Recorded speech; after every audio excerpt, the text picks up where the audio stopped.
You're listening to JTE Movie Thinks. Is that the title? Is that correct grammar? All right, we'll go with it. It's a show about movies and thinking. And now, here's your host, every man's hero, JTE. Hey guys, what's going on? Welcome to another episode of JT Movie Thinks, and this week I have a special guest, Adam Hlavac. Nicely done, Yes. buddy. You nailed it. Thank you very much. Thanks for having me. No, thanks for coming, man. And what people don't know is, before this, Yeah. just moments ago, I practiced saying your name about 40 times. After practicing how to say macaroni and cheese, right? Yeah. Have you always had trouble with that last name? Yeah. Ever since I was a kid, people always like, how do I say it? I'm like, just first name, please, for the love of God. You're gonna mess it up all the time. Were you given like a nickname? No nickname. People just butcher my last name. I'm like, sure, we'll roll with it. I'll take it for what it's worth. And my last name's Tapia. Yeah. I've got a lot of different Tapia. Really? Topia, like some Tupperware? people. Yeah, I've got a lot of weird pronunciations, but I don't think it's that hard. No, I think it's really easy. I had to use your name for Comic-Con, so I was That's like, right. I could even spell it off the top of my head. I'm like, perfect. Easy. It's really easy. Speaking of Comic-Con, this is my first show since the Comic-Con. It was a crazy time for me. Last year I was with the Schmoes, and that's actually where I met you for the first time, Adam. Because Adam, he covers... Well, last year you were just going as a fan. Yeah, exactly. And this year it was a little more business. You have a show called Superhero Movie News? Yeah, Superhero News on YouTube. Superhero News on YouTube. And so you're kind of covering it for that this year. Yeah. So this year was a lot busier. Yeah, last year was really, I was just going as a fan, and just dumb luck that I happened to stumble upon your guys' tweet trying to get into Hall H, and I was like, well, I could probably get you guys in. Because I'm very fortunate to have an in for that. And yeah, that's how I met you and Copster, and that's how this whole crazy, like, Schmoes Know friendship started. Last year was insane. Me and Copster, it was just the Yeah. front lines, digging in a foxhole, trying to survive. This year I was with the Screen Junkies, and I had a great time. It was a lot of fun going around with Hal Rudnick and Andy Signor, just, getting all these great interviews. But it was work. It was a little more work for me. Even though last year I was waiting in line 9% of the time, it was still amazing to be in Hall H every day. Yeah, And absolutely. to see every single panel and feeling that energy. And I missed that this year. Yeah. So I'm thinking maybe next year I might... Screen Junkies are still going to go next year, but I might not go with them just so I could enjoy the panels. This time. Yeah. Hall H this year was... It was a lot of fun last year, but I think this year there were so many much more anticipated things. Like you had Deadpool, X-Men, Batman vs. Superman, Star Wars, and I think this year Hall H was really on its A game. Much more than last year, I Really? think. And the funny thing is there was no Marvel this year. No Marvel. And I feel like it was fine. Everything else really took its place, and everything still performed extremely well. Really? So what was, for you, you saw most of the panels, I believe, right? Yeah, I saw all of them minus the DC TV stuff. Okay, so what would you say was the best panel overall? Oh my god, that's such a hard question, because it's such a hard question for me to answer, because I love Star Wars and I'm really looking forward to Batman vs. Superman. I think every panel had something special to offer, but I think Star Wars probably had the most, because they showed that behind-the-scenes B-roll, that behind-the-scenes clip, which is beautiful. Harrison Ford was out there. That's right. And at the end, they treated everybody to a Star Wars concert. That's right. That's like, you can't, that's so hard to beat. I feel bad for Kevin Smith, because I don't know who was in his panel, but it was awesome. And the concert was amazing. They had fireworks at the end. It was the best. Wow. It was so good. That was a lot of people were talking about that. We were doing Screen Junkies Movie Fights panel, and everyone was talking about the Star Wars concert afterwards. Yeah. And I think we had a packed house, but some of the people that were a part of the panel were like, oh man, we were in Hall H. We couldn't go because we had to be part of this panel, but it worked out. It was fun. For me, like, the DC seems like it just got kind of killed it. Yeah. I mean, everyone knew Batman v Superman was going to have a new trailer. But Suicide Squad, that to me was the biggest surprise. It might be my favorite trailer of the whole weekend. Yeah, I really liked it. A lot of people, some people were not fans of it. I really liked it. Ooh. It's just people online, and it's weird because I'm like, it's not, first of all, it wasn't meant to even be online. Yes. Second of all, it's not even a trailer, really. It's a first look. It's really just meant to give you a flavor for the movie. But when they released it online, it does feel like an official trailer. It does, yeah. The way they cut it, It doesn't feel like a B-roll type thing. Yeah, for sure. And I really dug in. Yeah, I agree. I think Warner Brothers did a great job. There were a couple of things that I was hoping to see, like a casting for Green Lantern, or have The Rock come out on stage and maybe announce who's going to play Shazam or whatever. But I think they did a really great job with the concept art. We got to see the Flash, Aquaman, the Green Lantern Corps. I see. It was cool, man. I wish I could have seen some of that stuff. Yeah. And I remember last year, WB did the whole panels where the whole... Oh, they did that this year? Yeah, the side of the whole surround sounds like a 360 screen. That's their bread and butter. They're so good at doing that. And that's how they showed Wonder Woman last year. So I remember last year being at Hall H, and Wonder Woman showed up on the sides. Didn't even, like, mention her. Yeah. You just look to your right, and there's the reveal of Wonder Woman. Exactly. But yeah, so next year, I'm really hoping to actually go to the panels next year. And... again, just go as a fan. Even though it was great having to work, I made some decent money. Yeah. It did feel like I was like at the park, but couldn't go on any other rides. Yeah. No, I totally understand that, man. And I mean, that's how I kind of felt when I had to miss some panels. I was like, I really want to go, but you know, you have other obligations that you have to go to, and it sucks. You got to miss out, but you know, that's kind of how it is, I guess. Yeah, and also like a lot of people went to the parties. Thursday night, I was partying till like 3 a.m. But the other 2 nights, I was so tired from my day at work. Yeah. That I was like, I'm not even thinking about going to the party. I just need to go to my hotel room and sleep so I can be ready for tomorrow. And tomorrow, that is not going to be next year, I am going to hit those parties every night. Oh, yeah. This was the first year for me and for my team from Superhero News that we got to do all the parties. Awesome. And we did Wednesday, Thursday, like we did every single day. And we hung out on Thursday, we hung out at the Outcast party. Then Friday we did Legendary Party, which was Geek and Sundry and Nerdist. Then Saturday we did stuff, and it was a blast.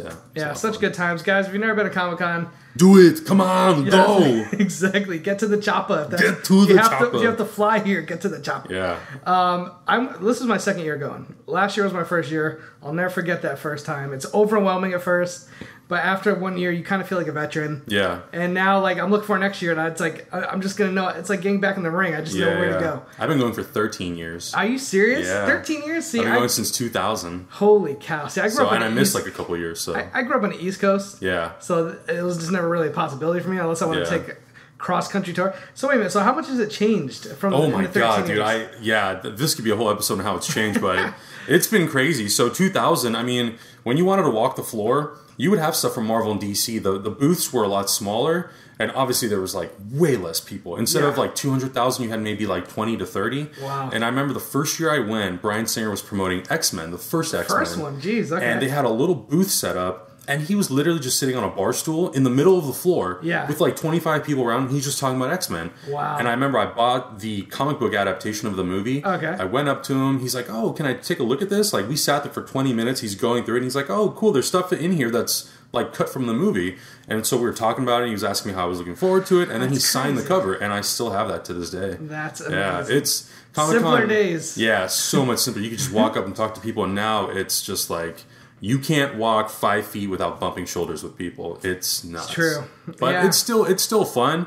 I think now over the years of going for so long, you really have to really pick and choose what you absolutely want to do, because you're not going to be able to do everything. It's impossible. And have you been to like WonderCon and some of these other small I've been ones? to WonderCon. Does WonderCon kind of feel like what Comic-Con was years ago?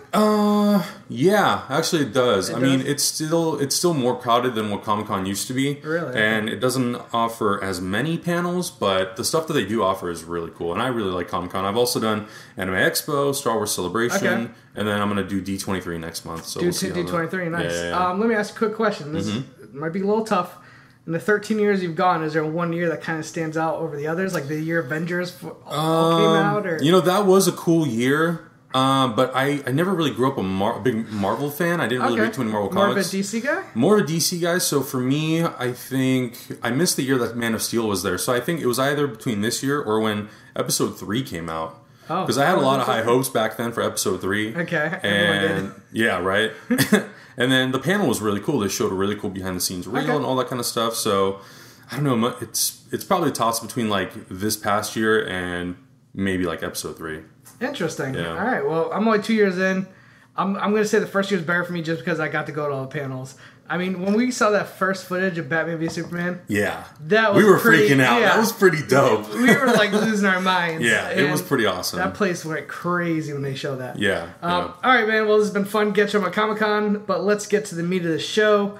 I want to ask you, Adam, what is the last movie you watched from beginning to end? And again, I don't want this to be something you had to go to for a screening, not something you had to watch for maybe one of your podcasts. Just something that you caught on Netflix and said, oh, I haven't seen this, or maybe it's a movie that it's on your shelf that you've seen a million times, but you're like, you know what, I want to revisit that classic. So it would be a movie. So I started watching it last weekend and I had to stop, and then I finished it this morning actually. Okay. Big Trouble in Little China. Wow. And I have not seen that movie all the way through from start to finish in at least like 10, 15 years. I don't know why. I don't know why so long. Okay. But yeah, it's been a while. First of all, I'm a huge Kurt Russell fan. Yeah. Come on, he's the man. You know what the last movie I watched? Which one? Which was a day ago. I watched Tombstone. Oh, yeah. One of the all-time great Kurt Russell badass movies. All right, so I'm wondering if maybe you watched Big Trouble in Chinatown because of the recent announcement that they're remaking the movie with The Rock. I think that was part of it. Maybe subconsciously that was part of it. I think mostly it was just I was literally just on Amazon Prime and I was just looking to see what was on there and it was like, oh, Big Trouble in Little China. I'm like, I haven't seen that in so long. I'm totally gonna watch this movie because I mean it comes up all the time in conversation. Yeah, just randomly people are like, oh, what's one of your favorite movies? It's like Big Trouble in Little China, and I hadn't seen it in so long. I'm like, I really need to refresh myself. This is interesting because John Carpenter in the '80s was making these really kind of, I don't want to call them B level movies, but they have that B movie feel to them. Absolutely. I think to me, John Carpenter's all-time greatest film, in my opinion. A lot of people probably say Halloween. Mm-hmm. I think The Thing is pretty close to a masterpiece. Yeah. But I also like Escape from New York. Yeah. A much darker film. Big Trouble in Chinatown is a little different for John Carpenter because it's kind of a lighthearted movie in some ways. You're going to get so much shit for calling it Big Trouble in Chinatown. What did I just say? Big Trouble in Chinatown. I say that all the time. I believe I said this podcast right. Big Trouble in Little China. Big Trouble in Little Chinatown is a cross of Jack Nicholson and Kurt Russell. And yeah. That nice. Would be, now, see, Jack Nicholson would have been awesome in this movie also. Yeah, as Lo Pan. Yeah, Big Trouble. Yeah, yes. Oh, yeah, people would be up in arms about that one. I know. Big Trouble in Little China. But it is kind of a lighthearted movie for John Carpenter because this guy's known for horror movies like The Fog, Assault on Precinct 13, Halloween, like very dark kind of movies. Even Escape from New York is a pretty violent, dark movie. So I like this movie, and it is a little bit departure for him. So I want to ask you, like, did it hold up for you? Because listen, the effects, they're not the best, they don't hold up the greatest, but that's part of the charm, I feel like. Yeah, I mean, it's I think it's 30 years old now. I think it's like 85, 86 maybe. It's probably around there. But I don't know. To me, like, I watched that movie, and granted, I watched it on a 17-inch computer screen. If I watched it in the theater, I'm sure I would be just as excited as, like, people were in 1985 to watch that movie. Because, yeah, the effects are kind of cheesy, but that's part of the charm of that movie, is the fact that it's not perfect. The effects are kind of cheap at points, but you buy into it because you're already you kind of accept it like a B movie, visually. So you just have fun with it. I mean, it's so funny. Back in the day, they used to call them like drive-in movies. Yeah. These are the kind of movies you would go to a drive-in in. A bunch of people just have a good time, maybe have some beers, and just have a blast. And for me, what carries this movie is Kurt Russell. Oh, yeah. The dude is just pure charisma. He is. He's one of my favorite actors growing up in the 80s, like Tango and Cash. Escape from New York is one of my favorite movies of all time. Yeah. As far as, I mean, some of the effects in that movie are also outdated, but I love the concept. John Carpenter always has these great ideas. Mm-hmm. Assault on Precinct 13, a gang of like bikers basically taking over a police station, kind of did it before Terminator did it. Mm-hmm. And then, what's the other one? The Fog. Yeah. I think it's a very underrated horror film. Literally, a fog were like these pirates who were like skeletons. It was like Pirates of the Caribbean. It was rated R. Yeah. It was awesome. And this movie, like, I can't explain this movie in like a sentence. Right. No, it's really hard. It is really hard to articulate into words, like really the whole concept of this movie in a sentence. You really just have to show people what it is. So basically, and this is going to be really tough. He plays Jack Burton, a truck driver. It starts off with him like betting with one of his friends, this Asian guy, Wayne. Yeah. And then like he goes, oh man, hey, I got your money, but can you help me pick up this girl, which is like gonna be his wife or something? Yeah. And she has like green eyes, which is a big very rare, big plot point. Yeah. And then they go to the airport. She gets kidnapped, and from there it kind of becomes this crazy chase. But then it goes into like Mortal Kombat Annihilation kind of stuff. Yeah. Well, isn't one of the characters from the movie was turned into a Mortal Kombat character? I feel like they had to, right? Right? Yeah. When I watched this movie, I'm like, Mortal Kombat guys must have been watching the shit out of this movie. Oh, yeah. And like, they watched Enter the Dragon, they watched Big Trouble in Little China, and they were just stealing stuff from everything. Yeah, because there's a guy basically rated, and he has the same hat. He comes down like lightning bolts. Yeah. And the first time we introduced him this is one of my favorite scenes in the movie. It's early on where the truck is going into an alley. And, like, these two gangs show up. Like, straight up just Asian gangs. Like, and straight up, like, they look like the foot from Ninja Turtles. Yeah. And it was like they're color coded, so you know who good's bad. I think it's like red and yellow. Red and yellow, yeah. Yeah, and they just have this huge rumble until like, and it's a funeral scene. Oh, they're that's carrying right. Yeah. they're carrying a casket, and all of a sudden the guns are drawn and swords are drawn, and these guys are just going at it. And Jack Burton is in the truck with Wang, and they're like, "What the hell is happening?" Yeah, and then that's when the Mortal Kombat characters come in. Yeah, and it just turns into like, what the F? Yeah, it's not based in reality even a little bit. I'm really curious, like, what that feeling was for people when they're sitting in the theater, and like the whole beginning of that movie up to that point, it's very normal. Yes, it's like true. It's like a kidnapping and blah blah blah, and then it's mildly action, and then these guys come out of the sky. I'm curious what people were thinking. Like, they're sitting in the theater like, what the hell am I watching? Yeah, what am I watching? Yeah. So from there, it really does become like I'm trying to think of like a movie to compare it to, and it's so hard.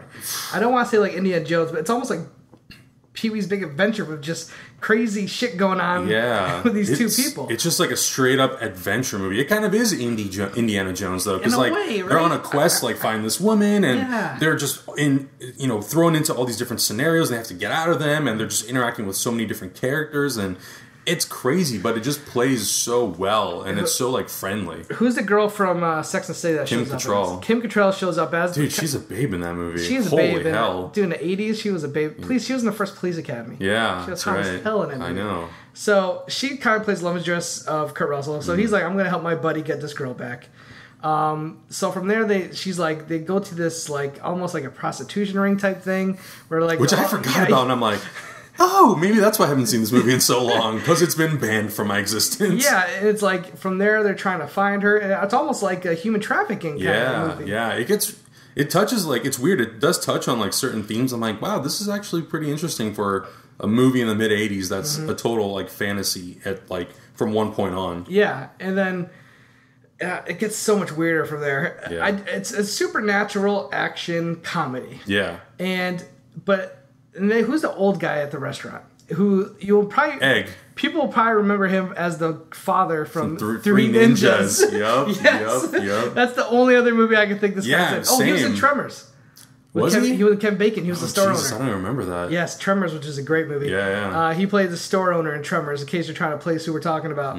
He's like this guy who knows everything. Yeah. He's like the Mr. Miyagi of the situation. Absolutely. And he kind of has some sort of... He uses magic at some points in this, doesn't he? Yeah, he does. He does. And he it's more toward the end, but he's really the guy who kind of explains to them the whole scenario of what's happening in Chinatown. In San Francisco. He's the exposition man. Exactly. Basically, and he's like, there's this whole underground world that you don't know of, magic and dark and Kurt Russell just spin his charm. He's like, yeah, whatever, I don't believe any of this. But yeah, I mean, it's so fun. Oh my god. Yeah, and I'm trying to remember, so the scene on the elevator, do you remember the scene? Because you just watch it when they're going underneath, and I think it goes into the water. Oh right, yeah. So it's Wang and Jack, and they're trying to get in. They're trying to get into Lopan's pretty much his hideout to try to save the girl. They go into an elevator, and they're like, "Did you open the elevator? No, did you open the elevator? Like, this is too easy. Like, these guys are setting this trap for us." And like, no, Jack, I think it's fine. And all of a sudden, the water starts coming in, and they have to like swim underneath. And there's all these like corpses and bones that are just like chained up to this entire room, and I'm like, oh my god, I don't remember this. I didn't remember a lot of this movie. Yeah, so this was really a refreshing memory for you. Yeah, almost like watching it for the first time, honestly. Oh, really? Yeah. See, I love that when you watch a movie they haven't seen since probably a kid. Yeah. And you revisit it, and you're like, well, I don't remember this, I don't remember that. Yeah, like, that happens very often for me. But when it does, it's cool. Yeah, because I mean, I remember moments. Like, I remember the battle in the street. I remember stuff at the end. But there's certain moments, like the part where they're in the elevator, and I just completely forgot that. Or when Jack almost falls into that pit, into the water with the wheelchair, and he's like slowly inching away from it. I'm like, these are great moments. I'll never forget when I was in college. I went to a Halloween party dressed as Kurt Russell from Escape from New York. I bought a wig, I had the eye patch, I had the gun, and a guy at the party was dressed as Jack Burton. No way. He had the jeans, he actually bought the tank top. Really? Which it had some sort of like Asian symbol in the front. Yeah, I can't remember exactly what it has on it. But I remember looking at him, and it was a high five, all high fives. Yeah, it was like, yes, two Kurt Russell characters. That's the best. So yeah, Kurt Russell, give me an idea of like some of your favorite films of his. Was he somebody growing up for you that you were like, oh, I love Kurt Russell? Or is he somebody that you kind of found when you were older? I want to. I mean, I did watch some Kurt Russell movies when I was younger. Like Escape from New York was one of them. Even Escape from LA, I think I've seen like once or twice. I saw that in theaters. Yeah. I think the Kurt Russell movie that I probably have seen the most out of any is Executive Decision. Oh, with Seagal. With Steven Seagal, yeah. Because that's the movie that gets replayed the most on TV. Really? Interesting. Yeah, I think that's probably the movie I've seen the most. Tango and Cash I also really love. Damn, I feel like I'm kind of blanking on Kurt Russell movies right now. But a lot of the movies, and even his role in Furious 7, like it's really small. Yeah, but I love just seeing Kurt Russell in a movie. I totally agree with you. It's like, I don't know why, but it's just, he's never been bad in a movie, in my opinion. No, he has like such a welcoming personality because he's so fun and charisma charming. is just like it's like Harrison Ford. Like you love watching a Harrison Ford movie. I'm really looking forward to Hateful Eight this year. Yeah, see what Tarantino. I missed that panel. I'm so bummed. Oh, you did? Yeah. Okay, see, that's one I would really like to see because I heard they showed like 7 minutes of footage. They did, yeah. So for me, growing up, like Escape from New York, The Thing. I watched The Thing when I was very young, which probably scarred me a little bit, but I loved it. Tango and Cash. Yeah, so good. Such a fun movie. Yeah. Tango and Cash might be the movie where I really kind of was first introduced to him because I was a big Stallone fan growing up. Yeah. But don't forget, like he started off doing comedies like Overboard. Right. With Goldie Hawn, which I remember watching as a kid all the time. It was like on TBS or TNT like all the time. Yeah. So I love his comedies. And it's funny when he does movies like Escape from New York, which is total opposite. He could just be a total badass. Yeah. And what I like about this movie is he's a badass and he has charisma and he's funny. Yeah. It's like a mix. It's a weird. It's like the best. It's like the best of all his little worlds. Yes. And he plays like all those characters in one. Yeah, he's great. Totally agree. So for John Carpenter, this guy, one of my favorite directors for the 80s and 70s, but the 90s was not very good to him. Yeah. Ghost from Mars is one of the worst movies I've ever seen. I haven't even seen that, honestly. It's an Ice Cube. It was horrible. Yeah. It was so bad. And it's one of those things, and he did John Carpenter's Vampires with James Woods. Really? Yeah, which is a pretty bad movie, but I guess it has some fun moments. Yeah. It's whenever you see a director that you grew up loving, you always want to see him, you're always hoping he might have one more hit in him. Right. I believe his last movie was The Ward. It was a horror film that came out in the film festivals like maybe 5-10 years ago. Yeah. And it was just torn apart by critics. Yeah. And it sucks because like I love a lot of Carpenter movies. Like a lot of the ones that we mentioned I've seen and I really like them. And it sucks to see a director who's so like I was obsessed as a kid. I was obsessed with Halloween and how they made that movie. The first one? The first or the one. whole series? No, the first one. Okay. I love that movie so much and how they made it and how he particularly took that story that could have been really shitty and just made it really interesting and how he shot it on the budget he shot it with. And, now it's like, I don't even remember the last time I really sat down and was like, oh, I want to watch a Carpenter movie. This just happened to be like, oh, it's on Amazon. I'm going to watch it. And watching this, you kind of remember or realize the talent that a guy like Carpenter has. Yeah. So now I want to go back and rewatch all of his movies. But yeah, stuff from the 90s, I don't know. Also, like, Escape from LA is not a very well-liked movie, to be honest with you. Everyone loves Escape from New York. Yeah. Escape from LA is the kind of movie everyone kind of wants to forget about. Right. But I'll never forget seeing Escape from LA in theaters and being pumped out of my mind. Right. And then I think when I was young, I was kind of like, oh, that was cool. But then you get older and you're like, ooh, it's not that good. Yeah, it's kind of like when you're a kid and you saw episode 1, you're like, this is the greatest. And then 10 years later, you're like, this is shit. Yeah, it really is. Yeah. Oh, man, I rewatched the prequels not too long ago because I hadn't rewatched them in so long. Yeah. I think 1's the worst in my opinion, and 2 is actually got some redeeming qualities. 3 is by far the best. Yeah, but still not great. I actually like episode 1 more than 2. You're insane. No, and only because I feel like it's got more practicality to it than episode 2. But in terms of storyline, 1 and 2 are just complete shit. For me, Jar Jar just ruins it. Yeah, there's no getting by it. No, it's with him being out of part 2 immediately makes that movie better. And then with him being like not in part 3 at all, minus one scene, you're like, oh my god, a Star Wars movie. I want to talk a little more about Kurt Russell because I think he's done some good movies outside of John Carpenter's films. Oh, absolutely. That some people maybe don't bring up enough. He did one of my favorite thrillers of the 90s. I'm curious if you've seen this. It's called Breakdown. Breakdown. Have you heard of this movie? Maybe I'm not thinking of the really same nobody movie. else famous in it. Basically, him and his wife are driving cross country. Is this where she gets kidnapped? Yes. With Kathleen Quinlan and JT Walsh? Yes. He's like a truck driver. Yes. And he kidnaps her. I've seen that movie. Isn't it awesome? I've seen that movie. Damn it! I'm trying to remember a lot of that movie. Yeah. And I can't remember too much of it. It's a great thriller. Yeah. That to me is very overlooked. Yeah. I always mention this to people. Like I always as a film geek, I pride myself in recommending movies. Yeah. That people maybe not have heard of. People find Breakdown. Yeah. It is got one of the. It's just a great thriller. You're guessing 1 second to the most. Kurt Russell's great as always. Yeah. And the ending is so suspenseful and awesome. Shit, I forgot that was Kurt Russell. Yeah.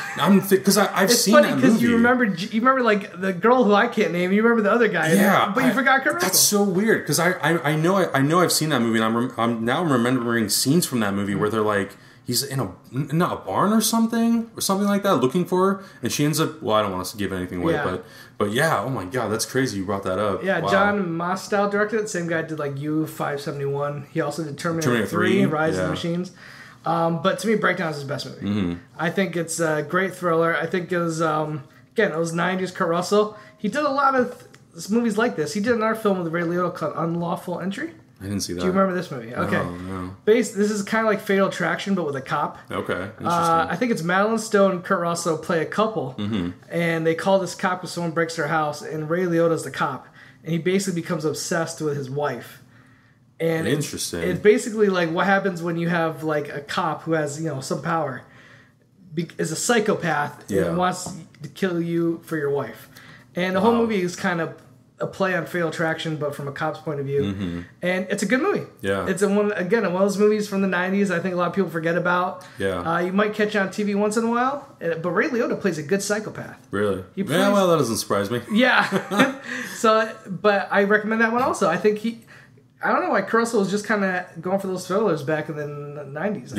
I mean, I feel like Kurt Russell's a guy in the '80s. A lot of the movies that he did were, I don't want to say they were comedic based, but they had a lot of charm to them. And I think as an actor, you probably want to take the next step in your career and attack things that challenge you, like thrillers and dramas. It's funny because you think Kurt Russell, he's one of my favorite actors, but he was never in like the award category, like a blockbuster movie or anything like that. I mean, that's true. Like he never really did. He's had some big hits. Yeah, he's been in some hit movies, but you never think of him as like an Oscar contender. Which is weird. Yeah, like I wonder if maybe Tarantino could do that for him. That's what I was about to say. I'm actually really looking forward to having him in a Tarantino movie. I think Tarantino, what he does so brilliantly, he can really find the strengths of an actor and use that to their advantage. So I wouldn't be surprised if a year from now we're sitting here and Kurt Russell has a best actor or best supporting actor nomination under his belt. I think it's very possible. Nothing would make me happier. Yeah, it'd almost be like how Michael Keaton absolutely was nominated last year. I love Michael Keaton. I know, same. He's like that same category as Kurt Russell. God, he is absolutely one of your favorite actors, but never really nominated for anything. Oh my God, I still love. Every time I think of Michael Keaton, I think of Multiplicity. Oh really? Wow. He's done so many better movies, but that movie. He plays all those different versions of himself so well. Oh my God, that movie makes me die of laughter. Another movie in the 90s, and this is probably one of his bigger hits as far as like blockbusters, Stargate. Yeah. Stargate, I saw that shit in theaters, and I love that movie. Man, you've seen a lot of those old movies in theaters. I'm like, dude, I'm a 90s kid, man. Yeah. I grew up in the 90s. Like, I saw T2. I was pretty young then. Yeah. But I was only like 5 when T2 came out. Back in those days, they let kids into radar movies. Yeah, right. They were like, nah, go ahead. Yeah, it's not like nowadays where you have to have a parent or a guardian. Back in those days, I could literally be 10 years old and go buy a ticket to Terminator. Yeah, and the guy wouldn't care. But I remember seeing Stargate, and Kurt Russell, badass. Yeah. He was a badass in that movie. He was like the main Marine. And that movie was kind of, I don't want to say it was like Star Wars, but it was like a sci-fi film that was kind of new. And the effects at the time were kind of groundbreaking, but today they don't hold up so well. Right. Have you seen that? Have you revisited that movie lately? I haven't revisited Stargate in a really long time. I think the last time I saw it, another one of those movies I haven't seen in so long. I like the movie for James Spader and Kurt Russell. I think the story is actually really good. The only issue I have with the movie today is some of the effects don't really stand up as well. Right. And also in the 2000s, he did some films like Miracle. I love that movie. Great movie, and I thought he was great in it. And I'm a big hockey guy. Oh, really? Yeah, so when I found out that he was going to be playing Herb Brooks in Miracle. I was like, oh my God, this is a perfect fit. And there aren't too many hockey movies.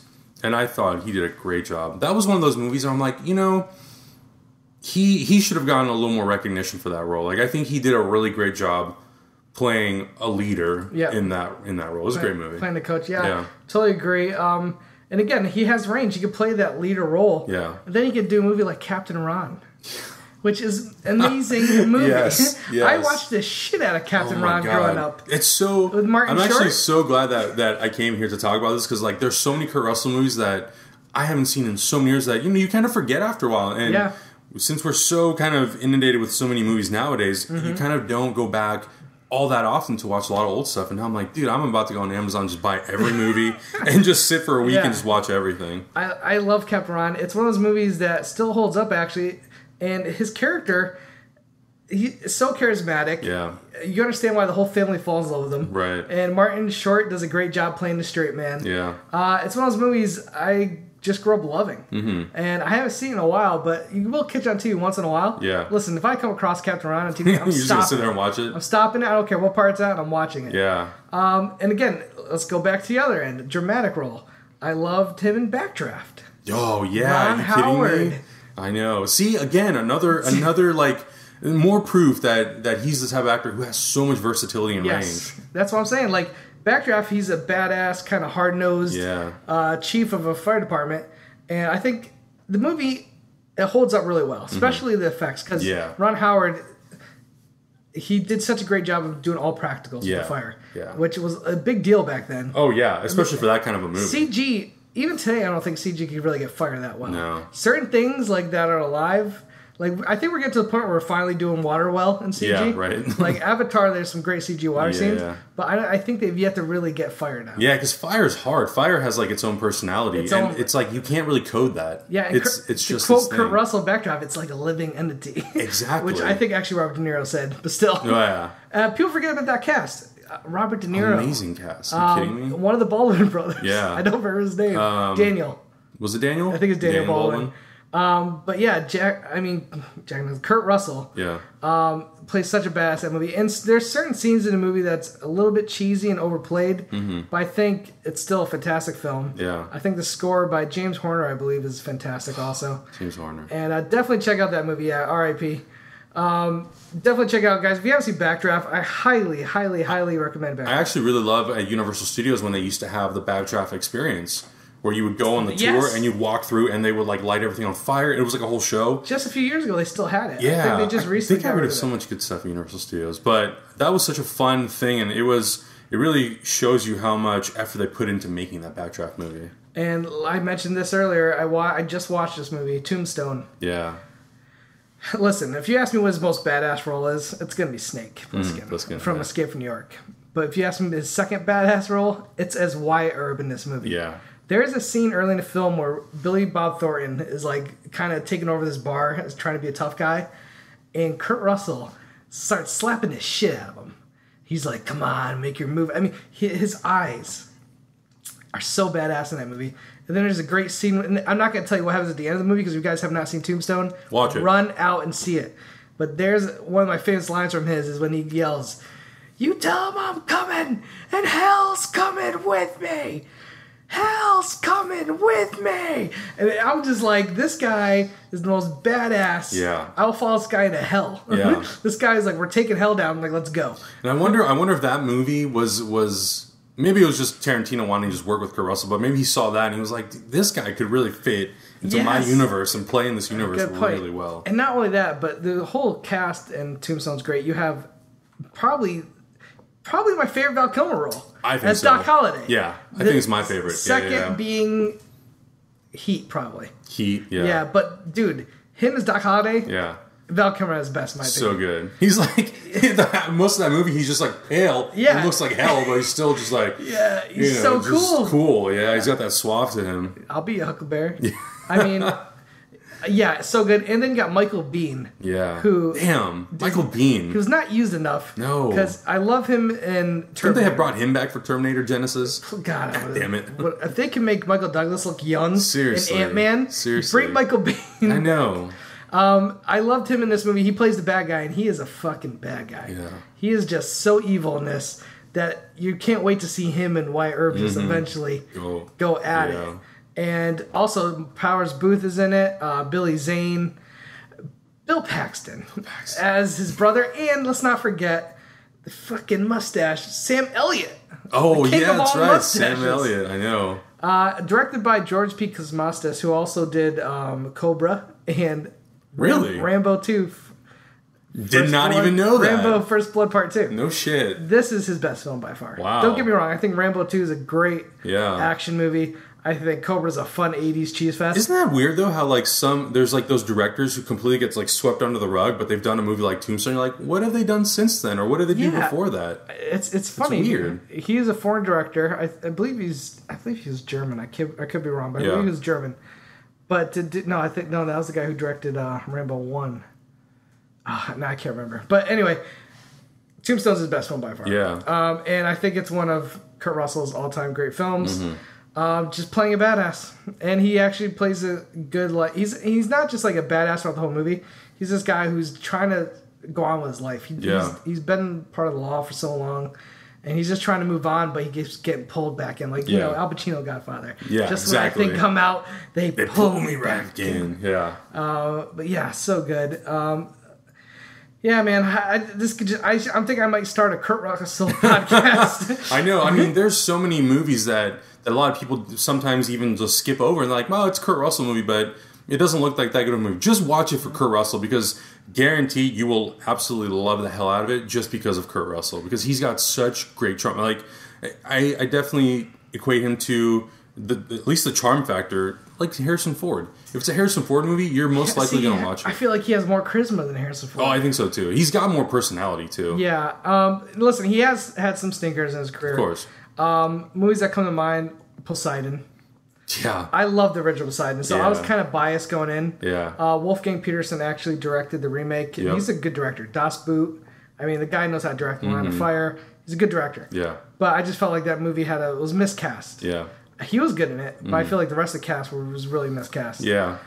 He did a movie called Soldier, where it's directed by Paul Anderson, the guy who did Resident Evil. Yeah. It takes place in the future, and he's like a guy who's raised to be a soldier. Yeah, I remember seeing like the trailers for it, but I've never seen the movie.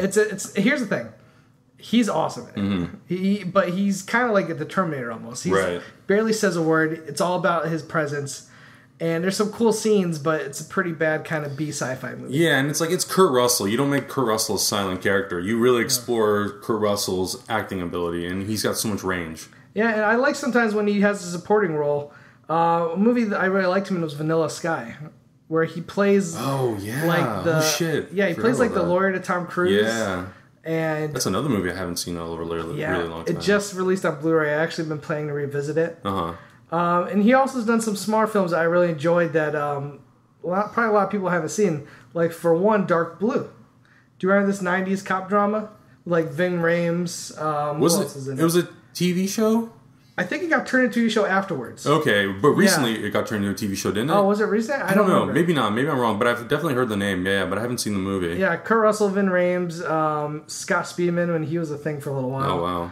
Brendan Gleeson. It was very much... It takes place around the time of the riots after the Rodney King verdict. And the whole movie takes place in like a week where they're waiting for the verdict for Rodney King. Yeah. And it's a kind of like The Wire type, but in a movie. And the climax is during the LA riots. Oh, really? Interesting. But it's a lot about crooked cops. I think he gave a really good performance. I don't think it's a great movie.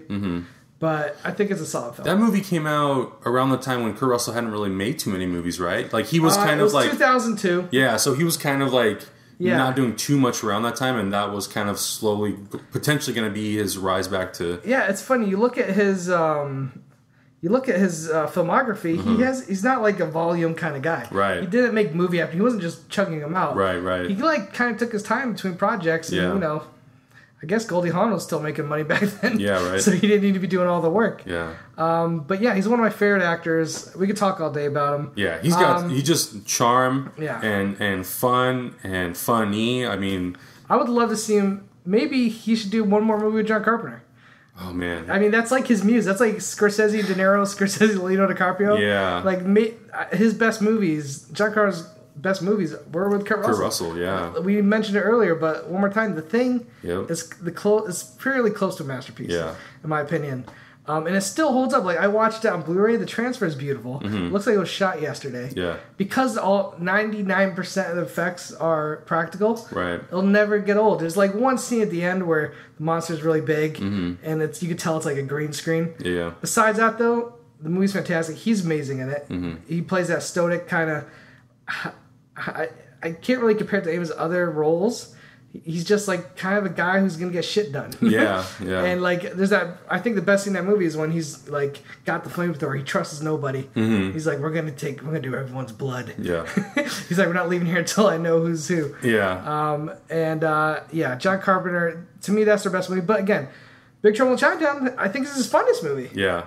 I mean, definitely fun. Escape New York is fun, but in that kind of dark, twisted way. Yeah, for sure. It's a pulp movie almost. Yeah. Whereas Big Trouble in Chinatown, you could sit down with your kids and watch it. Oh yeah, totally. There's a couple things that might scare little kids a little bit, but the effects, because they're also fairly practical. Yeah. There's this one scene where it's like a floating.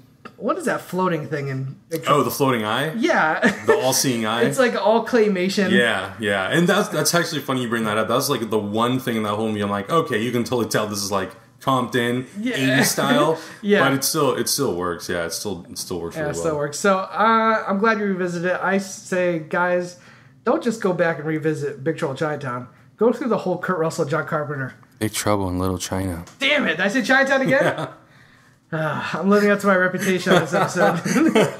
I'm so bad. I Don't feel look up the wrong movie. Why isn't it Chinatown though? Well, it was they funny. Are in Chinatown. It was aren't funny. They? I was looking up the movie on Amazon Prime so I could watch it again. Yeah. And I typed in Big Trouble in, and it came out. Something came out. Big Trouble on Chinatown, and I was like, the hell is this? And I click and I'm like, I don't want to know what this is. This looks very not my style. I'm going to just go back and retype what I'm looking for. I think because I love the movie Chinatown. You just want to match those words together? Match them together so bad. You just want to see Jack in Chinatown, don't you? That'd be amazing. That'd be pretty awesome. All right, so we're going to end the show with quick thanks. I tweeted out, and I have many, many responses. Thanks to everybody who responded. I can't go through all of these, or else we'd be here in an hour. But we're going to go through some of these. Holy crap, I got a lot of responses. Okay. Real quick, before we do this, yeah. What are your thoughts on the remake that The Rock is doing? How do you feel about it? I'm done with the remakes, period. Yeah.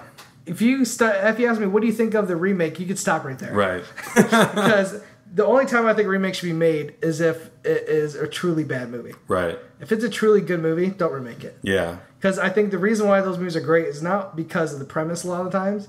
It's because of the time period. Mm-hmm. And so many things have to come together to make a great movie. Yeah. They call it movie magic. Yeah, absolutely.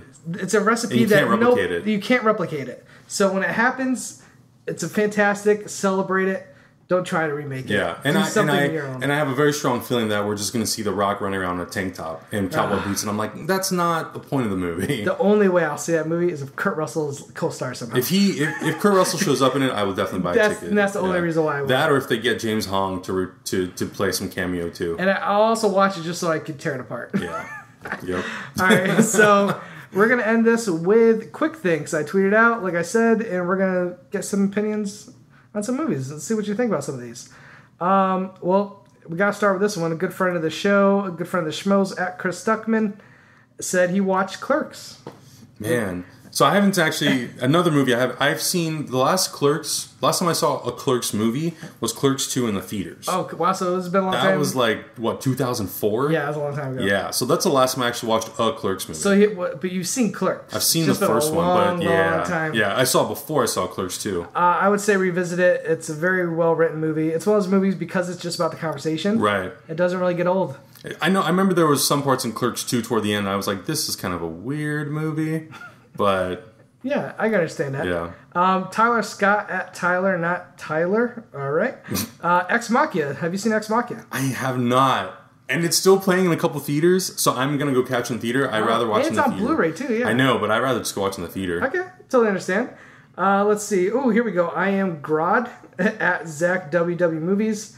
It Follows. Did you see this? I haven't seen that either. Oh, wow, dude, man. I'm the worst, man. You're not catching the indie films. No. That's also on Blu-ray. Yeah, those are 2 indie films. Both of those just came out, I believe, this week. Yeah, I'm getting an effort today. Yeah, it's okay. I'll find something a little more simple here. Ben Kramer at Benobi24. Who Framed Roger Rabbit? Dude, I love that movie. Yeah, he says it's on Netflix. So if you guys... no shit, really? Yeah, which I didn't know that either. That movie, honestly, like... I know for its time it was so revolutionary, but you watch it now and it still holds up. Like the way they comped that movie together, the way they did all the effects and the practicality, it's unbelievable. It's so I don't know how the hell they did that back in the 1991. Yeah, it's one of, again, I think because it's hand-drawn animation, it's never going to outgrow. Unbelievable. Another friend of the show, I love that friends are actually tweeting at me this time. Nick Mundy said Blade. Oh my God, Blade. Look. I'm going to ask Adam to look at my TV. Yeah, Blade 2? Nice. Blade 2 is on my shelf. I just watched it last night. Well, I started it last night. I didn't finish it. Yeah. But I watched Blade 1 last week.